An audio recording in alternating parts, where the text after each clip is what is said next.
For today's video mga kanoypi ay gagawa tayo ng salad na di mawawala sa anumang handaan at paborito ng lahat, ang macaroni salad.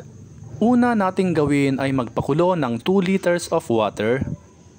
Lagyan natin ito ng 1/2 tablespoon salt at 1/2 tablespoon cooking oil.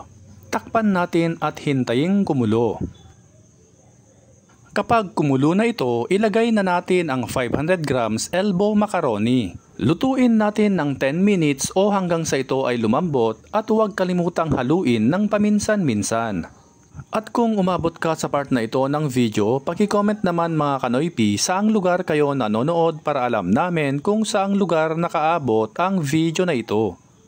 At this point ay malambot na ang ating elbow macaroni. I-turn off na natin ang kalan, hanguin at hugasan ng malamig na tubig. Sa isang mixing bowl o kahit sa anong pwedeng paghaluan, pagsama-samahin na natin ang elbow macaroni, fruit cocktail, nata de coco, kaong,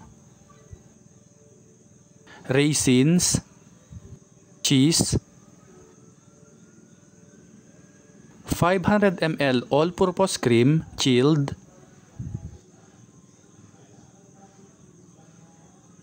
220 ml mayonnaise, at 1 can condensed milk. Haluin natin ito ng maigi hanggang maging well combined ang lahat ng mga sangkap.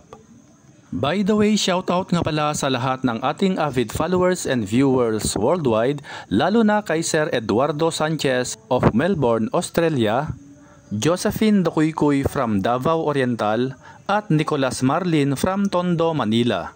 Maraming salamat po sa inyong walang sawang panonood at pagsuporta. Pagkatapos nating haluin, i-chill na natin ito overnight o ilagay sa ref. Mas malamig, mas masarap. Napakasarap talaga ng macaroni salad mga kanoypi. Ito yung handa na bagay sa anumang okasyon. Kung natakam ka sa video na ito, itag at ishare nyo na ito sa mga friends at family ninyo.